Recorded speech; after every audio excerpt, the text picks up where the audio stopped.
Elle ne t'aime pas. Elle ne t'a jamais aimé. Elle avait seulement besoin que tu crois qu'elle t'aimait. Est-ce que ça fait mal? Tant mieux. La douleur est le seul professeur qui ne ment jamais. Regarde ton reflet. Tu vois cet homme bien sous tout rapport? Ce gentleman poli qui lui ouvre la porte, qui lui dit chaque matin qu'elle est belle. Cet homme est invisible pour elle. Pire qu'invisible.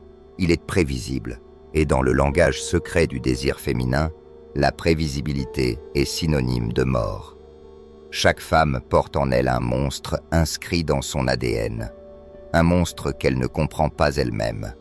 Un monstre qui la pousse à mépriser l'homme qui l'adore et à désirer celui qui l'ignore.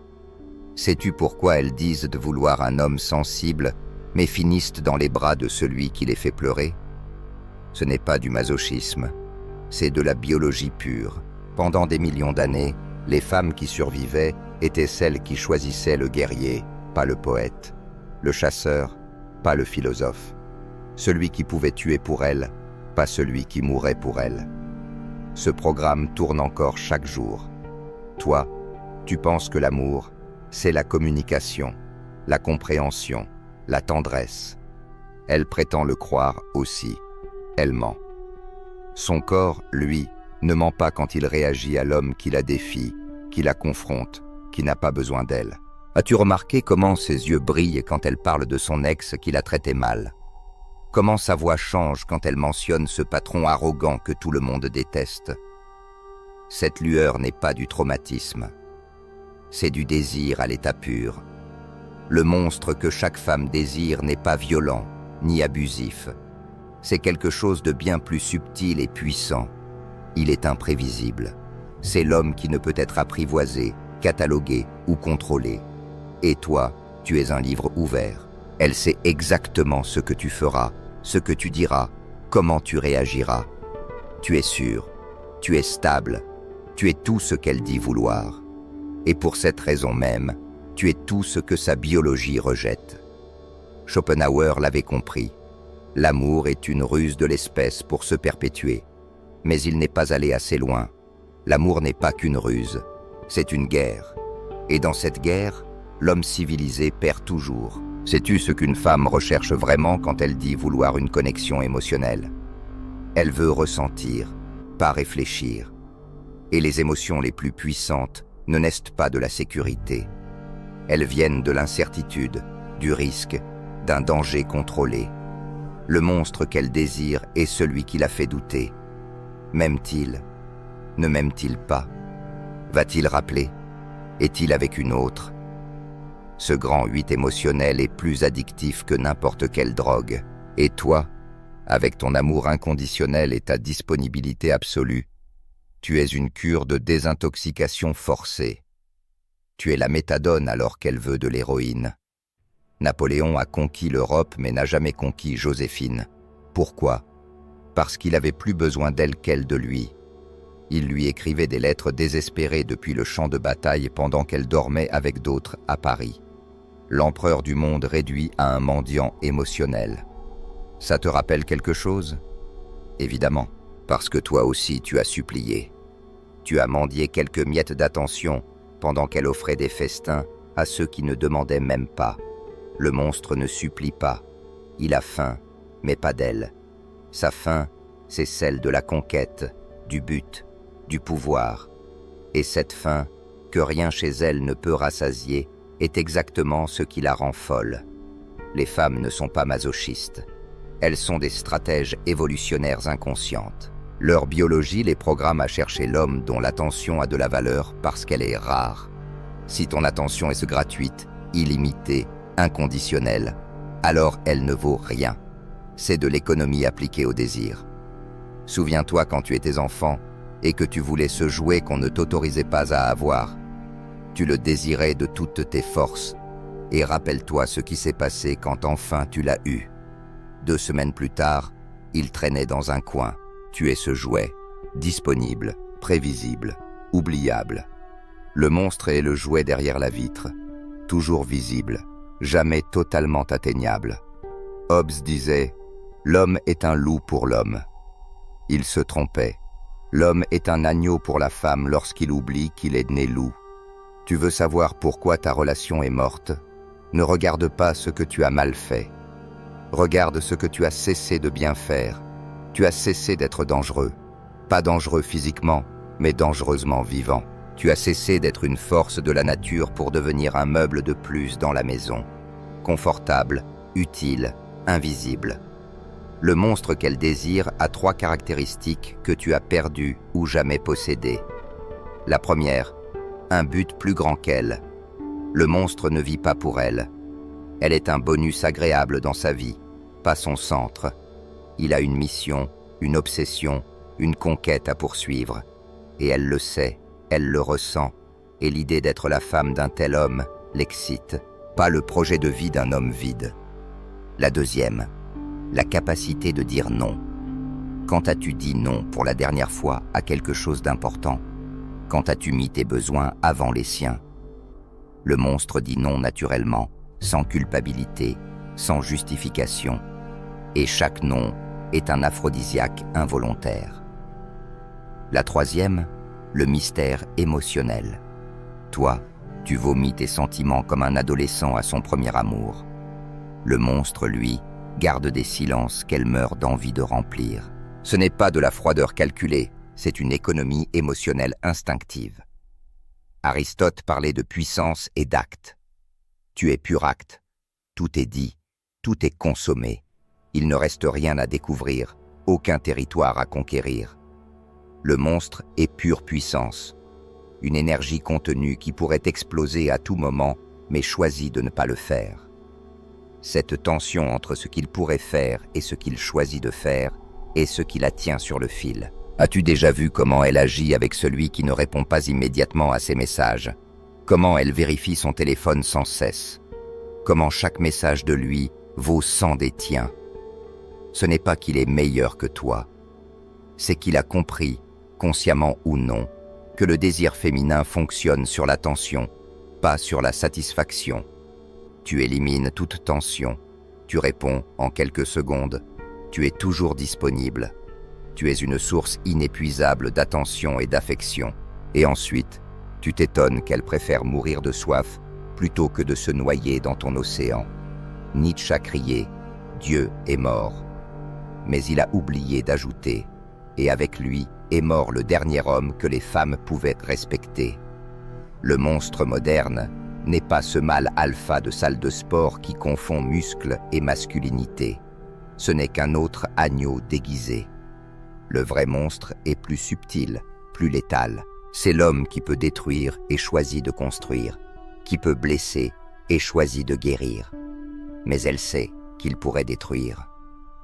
Ce pouvoir latent est ce qui l'excite. Pourquoi crois-tu que tant de femmes fantasment sur les vampires, les mafieux, les hommes dangereux apprivoisés? Ce n'est pas la violence qui les attire, c'est la puissance contenue. La bête qui choisit d'être un prince, mais qui pourrait redevenir bête si la situation l'exigeait. Toi, tu n'as plus de bête. Tu l'as tuée il y a des années sur l'autel du gentleman moderne. Tu l'as sacrifiée pour être acceptée, aimée, validée, et avec elle est morte ta force d'attraction la plus profonde. Les femmes sentent la faiblesse comme les requins sentent le sang. Pas consciemment. Ce n'est pas de la cruauté, c'est de la survie évolutionnaire. Une femme ne peut pas confier sa vie ni celle de ses enfants à un homme qui ne peut même pas se protéger lui-même. Se protéger de quoi? Au XXIe siècle, pas des ours ni des envahisseurs, mais de la médiocrité, de la conformité, de la mort spirituelle qu'est l'absence de but. Le monstre se protège de tout cela avec une férocité qu'elle reconnaît et désire. Observe comment les femmes réagissent aux hommes obsédés par leur travail, leur art, leur mission. Elles les critiquent, elles se plaignent qu'ils ne leur accordent pas assez d'attention, mais elles ne les quittent jamais. Jamais, parce qu'au fond, elles savent qu'être avec un homme qui a quelque chose de plus important qu'elles est un privilège féminin suprême. C'est paradoxal. Elle veut être la chose la plus importante de ta vie, mais elle te méprisera si elle y parvient. Voilà le piège dans lequel tu es tombé. Tu as fait d'elle ton monde, et ce faisant, tu lui as montré que ton monde était minuscule. si petit qu'il tenait entièrement dans ses mains, si petit qu'elle pouvait l'écraser quand elle le voulait. Le monde du monstre est si vaste qu'elle ne peut l'embrasser du regard. Et elle passe sa vie à tenter de conquérir plus de territoire dans cet univers, tout en sachant qu'elle ne le conquérera jamais entièrement. C'est la différence entre toi et le monstre. Tu lui offres un royaume déjà conquis. Lui, il lui offre une guerre éternelle. Et devine ce qu'une femme préfère. La biologie ne ment pas. La culture, si. Et toi, tu as cru à tous les mensonges culturels sur ce que veulent les femmes. Elles veulent l'égalité. Mensonge. Elles veulent un homme qu'elles peuvent admirer vers le haut, pas sur un pied d'égalité. Elles veulent la vulnérabilité émotionnelle. Demi-vérité. Elles veulent la voir, pas la vivre. Elles veulent savoir que tu peux ressentir, pas que tes émotions te contrôlent. Elles veulent un meilleur ami. Le plus gros mensonge. Elles ont déjà des amis pour ça. De toi, elles veulent quelque chose qu'elles ne peuvent obtenir d'aucune amie. La polarité sexuelle. Le monstre sait que l'attraction féminine fonctionne par polarité. Masculin et féminin ne sont pas des constructions sociales. Ce sont des forces magnétiques opposées qui s'attirent violemment. Toi, tu as neutralisé ta polarité. Tu es devenu émotionnellement androgyne. Pas assez masculin pour éviter d'être toxique, pas assez féminin pour éviter de paraître faible. Tu es cette zone morte où aucun courant ne passe. Le monstre est pur courant, haute tension, dangereuse au toucher, mais impossible à ignorer. Tu sais pourquoi les femmes testent constamment les hommes? Petites provocations, drames inutiles, exigences irrationnelles. Ce n'est pas de la cruauté. C'est un test de polarité. Elle vérifie si tu es encore un homme ou si tu es déjà devenu une autre copine avec un pénis. Tu rates chaque test. Tu cèdes, tu t'excuses, tu cherches la paix à tout prix. Et à chaque session, son désir s'assèche un peu plus. Le monstre ne recherche pas le conflit, mais il ne le craint pas. Quand elle pousse, il devient inébranlable, pas par violence, mais avec le calme de celui qui n'a rien à prouver. Il y a une scène qui se répète dans des millions de chambres. Elle commence une dispute pour rien. Il essaye de raisonner, de calmer, de résoudre. La dispute s'éternise. Il cède pour avoir la paix. Elle se couche, dos tourné, aussi sèche que le désert. Imagine maintenant la scène avec le monstre. Elle démarre la dispute. Il la regarde, sourit et retourne à ce qu'il faisait. Elle le suit en criant. Il la saisit par la taille, la regarde droit dans les yeux sans dire un mot et l'embrasse. Fin de la dispute, début du désir. La différence: le premier négocie depuis la faiblesse, le second agit depuis la force. Les femmes ne veulent pas gagner ces batailles. Elles veulent savoir qu'elles sont avec un homme qui pourrait toutes les gagner, mais choisit ses combats. Elles veulent le monstre qui pourrait les dévorer, mais qui les laisse vivre. Tu veux connaître le secret le plus sombre du désir féminin? Ce n'est pas qu'elles veulent être dominées, c'est qu'elles veulent choisir qui elles autorisent à les dominer. Et elles ne te choisissent pas parce que ta dominance est fausse. C'est une pose, un rôle appris dans des manuels de séduction bon marché.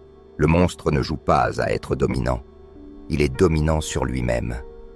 Avant tout, il domine ses impulsions, ses peurs, son besoin de validation. Et de cette maîtrise de soi naturelle découle tout le reste. Toi, tu n'arrives même pas à contrôler ton envie de vérifier son Instagram toutes les heures. La hiérarchie existe que tu le veuilles ou non. Dans chaque interaction humaine, il est décidé qui mène et qui suit. Et dans ta relation, même si tu es PDG, même si tu gagnes des millions, même si tu mesures 2 mètres, c'est elle qui mène. Comment je le sais? Parce que celui qui a le plus besoin perd toujours le pouvoir. Et toi, tu as besoin d'elle comme de l'air. Elle le sait, elle le sent, elle l'exploite. Le monstre inverse l'équation. Non pas parce qu'il ne ressent rien, il ressent profondément. Mais sa vie ne dépend pas de ses sentiments. Il peut aimer et perdre et rester lui-même. Cette autosuffisance émotionnelle est l'aphrodisiaque le plus puissant qui existe. Celui qui aime le plus souffre le plus, a dit un poète suicidaire. Il avait raison, mais il en a tiré la mauvaise conclusion. La solution n'est pas d'arrêter d'aimer, mais d'aimer depuis l'abondance, pas depuis le manque. Toi, tu aimes comme un mendiant, désespéré, reconnaissant pour la moindre miette, terrifié à l'idée de perdre le peu que tu as. Le monstre aime comme un roi, généreux parce qu'il peut se le permettre, sélectif parce qu'il a des options, calme parce qu'il sait que si cette femme part, d'autres viendront. Ce n'est pas de l'arrogance, c'est la réalité. L'homme qui se construit, qui a un but, qui ne mendie pas de validation, aura toujours des options, et les femmes le savent. Elles le sentent et elles se battent pour être choisies par lui. Pendant que toi, tu te bats avec tous les hommes du monde pour une femme qui ne te désire plus, la nature est sage et cruelle. Elle récompense les forts et punit les faibles. Et la plus grande faiblesse n'est ni physique ni financière. Elle est émotionnelle. C'est avoir trop besoin. C'est être incapable d'être seul. C'est se définir par qui t'aime plutôt que par qui tu es. Le monstre est à l'aise dans sa peau, seul ou accompagné, aimé ou rejeté. Sa valeur ne monte pas et ne s'effondre pas au rythme de la bourse émotionnelle de sa relation. La tienne, si, elle grimpe et s'écrase comme le Bitcoin les jours de panique. Il y a un moment précis où tu as perdu, un moment que tu peux retrouver si tu es honnête. Le moment où tu as cessé d'être son amant pour devenir son fils émotionnel, c'est quand tu as commencé à demander la permission au lieu de l'informer de tes décisions. Quand tu as commencé à demander « Est-ce que c'est bien ?» au lieu de dire « Je vais », quand ton bonheur a commencé à dépendre de son humeur. Les femmes ne veulent pas de fils émotionnels. Elles en ont déjà assez avec les biologiques. D'un homme, elles veulent un père potentiel, pas un enfant de plus à élever. Le monstre ne demande jamais la permission d'être lui-même. Il informe, il inclut, il considère, mais il ne mendie pas d'approbation. Sa vie lui appartient. Elle est invitée à la partager, pas à la contrôler.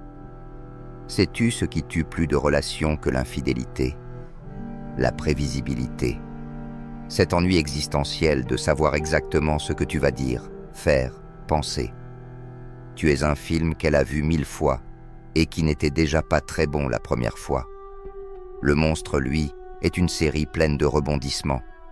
Pas par artifice, mais par authenticité. Parce qu'un homme qui poursuit ses propres intérêts, qui grandit, qui change, qui évolue, est par nature imprévisible. Toi, tu as cessé de grandir le jour où tu l'as conquise. Tu t'es reposé sur tes lauriers, tu t'es installé, tu es devenu gras émotionnellement, prévisible comme les saisons. Schopenhauer écrivait « Conquérir sans risque, c'est triompher sans gloire. » Mais toi, tu n'as même pas conquis. On t'a offert un territoire et tu as appelé ça une victoire. Et maintenant, tu t'étonnes qu'elle veuille migrer vers des terres plus sauvages. Le monstre ne cesse jamais de conquérir. Pas nécessairement d'autres femmes, mais de nouveaux territoires en lui-même.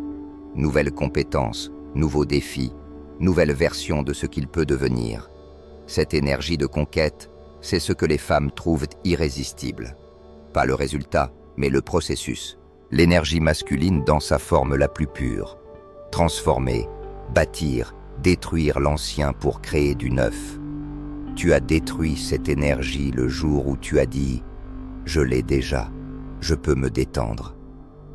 Comme si le désir féminin était un examen que l'on réussit une fois pour toutes. Comme si ce n'était pas un feu qui demande un combustible constant.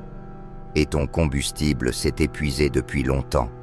Le monstre est une raffinerie d'énergie infinie parce que son feu ne brûle pas pour elle. Il brûle pour lui. Elle ne fait qu'en profiter quand elle s'en approche. Toi, tu as brûlé tout ton feu pour la garder au chaud. Et maintenant, vous êtes tous les deux glacés. La vérité la plus brutale, c'est qu'elle ne t'a pas quitté pour un autre. Elle t'a quitté pour l'espoir d'en trouver un. La simple fantaisie d'un autre homme valait plus que la réalité de toi. Ça fait mal? Tant mieux. Je te l'ai déjà dit.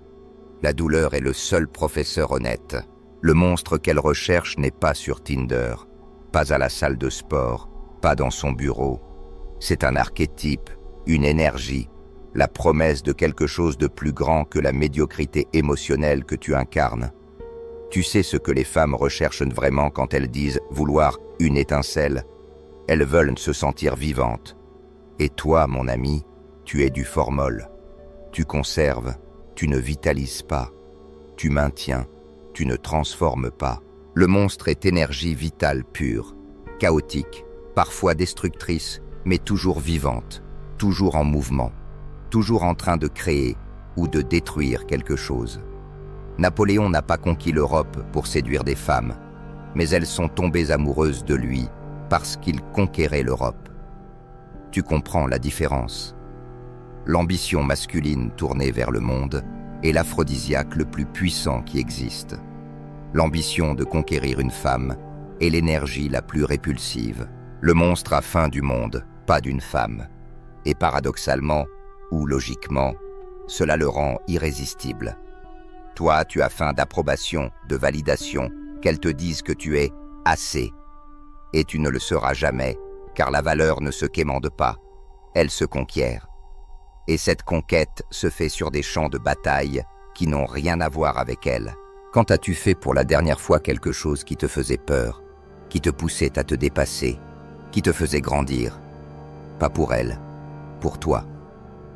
Le monstre vit à la lisière de sa zone de confort, non pour une dose bon marché d'adrénaline, mais pour sa croissance constante, car il sait que l'homme qui ne grandit pas meurt, d'abord à l'intérieur, puis dans les yeux de la femme qu'il aime. Toi, tu es mort il y a des années, tu marches, tu parles, tu travailles, mais tu es un zombie émotionnel qui confond routine et vie. Le monstre pourrait mourir demain, mais il aurait vécu plus en un jour que toi en 10 ans. Cette intensité d'existence est ce que les femmes recherchent. Pas du drame, mais de l'intensité, de la présence, de la vie concentrée. Toi, tu dilues ta vie dans Netflix, la bière, les conversations creuses avec des gens qui ne comptent pas, en faisant des choses qui n'ont aucun sens. Et tu t'étonnes qu'elle cherche du sens ailleurs. Sais-tu pourquoi le monstre fonctionne? Parce qu'il ne cherche pas à fonctionner. Ce n'est pas une stratégie, c'est une conséquence. Conséquence de quoi? D'être un homme qui se respecte plus qu'il ne désire une femme, qui valorise son temps, son énergie, son attention comme les ressources limitées qu'elles sont. Toi, tu donnes tout cela comme si c'était infini, comme si ta vie allait durer 1000 ans, comme si ton énergie se régénérait par magie, comme si ta dignité n'avait aucune importance. Le monstre est avare de ce qui compte et généreux avec le superficiel. Toi, c'est l'inverse. Tu donnes ton âme pour un sourire et tu chipotes sur quelques centimes au dîner. Nietzsche parlait du surhomme. Il ne s'agissait pas de force physique, mais de volonté de puissance, de créer ses propres valeurs, de ne pas vivre pour la validation du troupeau. Le monstre est le fils de la nature. Il ne suit pas les règles du jeu social, il crée les siennes. Et curieusement, magiquement, les autres veulent jouer selon ses règles, surtout les femmes. Car une femme préférera être le second choix d'un homme extraordinaire que le seul choix d'un homme ordinaire. Ce n'est pas logique, ce n'est pas juste, ce n'est pas ce qu'elles disent de vouloir. Mais le désir n'entend ni la logique, ni la justice, ni les mots. Le désir comprend l'énergie, la présence, la puissance. Pas la puissance sur les autres, mais sur soi-même. La puissance de dire non, de partir, d'être seul, de ne pas avoir besoin. Tu n'as aucun de ces pouvoirs. Tu es esclave de ton besoin, prisonnier de ta peur de l'abandon, otage de ta propre faiblesse déguisée en amour.